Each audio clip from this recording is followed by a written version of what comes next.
Hey everyone, and welcome to this week's special edition of the Inspired Parsha.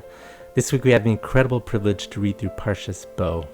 And like every Parsha, there's so many beautiful, rich Torah ideas within this Parsha, so many beautiful Hasidic ideas, so many deep spiritual, inspirational ideas. But I want to focus on one verse. This is in chapter 12, verse 2. The verse reads, "This month shall be unto you the beginning of months. It shall be the first of the month of the year to you." This is the famous verse, the very first commandment actually given to the Jewish people of HaChodesh Hazeh Lachem Rosh Chodashim, the commandment to sanctify each month as a new month. And we do it, of course, with Kiddush Levana when we look out at the moon. We do it in Shul. We do Birchas HaChodesh. We sing Hallel on Rosh Chodesh itself. There's this concept of every month there's this renewal. So why was it specifically said here by the Exodus?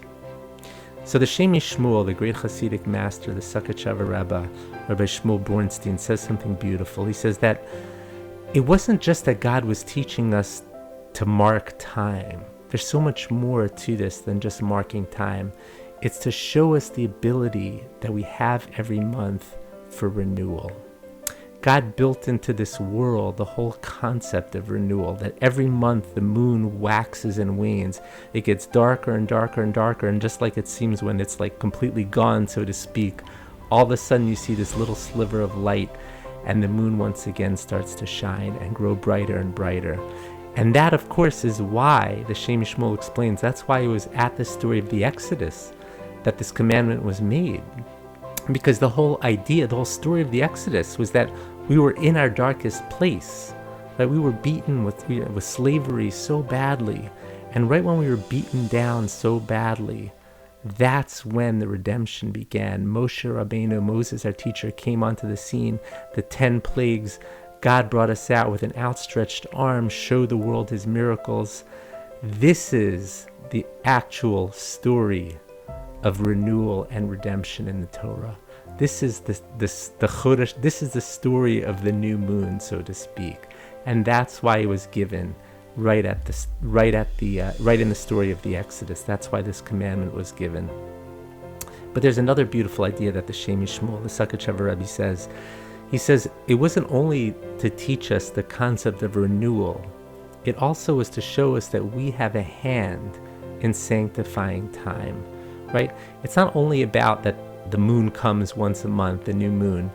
It's more to it than that. We have the ability to be mechadesh, to renew the month, to bring kedusha, to be birchas hachodesh, to sanctify the month, to do kiddush levana. We have the ability to sanctify time. You know, each week we make kiddush on Friday night. We show that it's not just about sunset. When sunset comes, that's when Shabbos begins. It's more to it than that. We have the ability to sanctify time. We become partners with God, so to speak, in sanctifying time. He brings the sunset. We bring the holiness with our Kiddush on Friday night.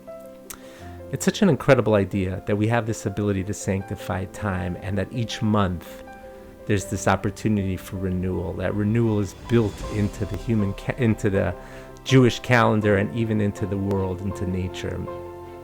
And I think, what a message for this time that we're living in. I try to tie everything in a little bit into what's going on in Israel. You know, right now the Jewish people are still in that dark place. But we always have to remember that there is going to be that new moon, so to speak, that new renewal that we're yearning for, and it will come. And we also have the ability to sanctify this world. We can take partnership with God, so to speak, and bringing holiness into this world. And we don't have to wait for that moment of redemption. We could even do it today. I want to wish everyone here a wonderful Shabbos, and we should live to that day very soon, where we see in this world that new moon, so to speak, that new sliver of light starting to shine in Israel and throughout the world, and to also give you a blessing to sanctify every moment, to sanctify time.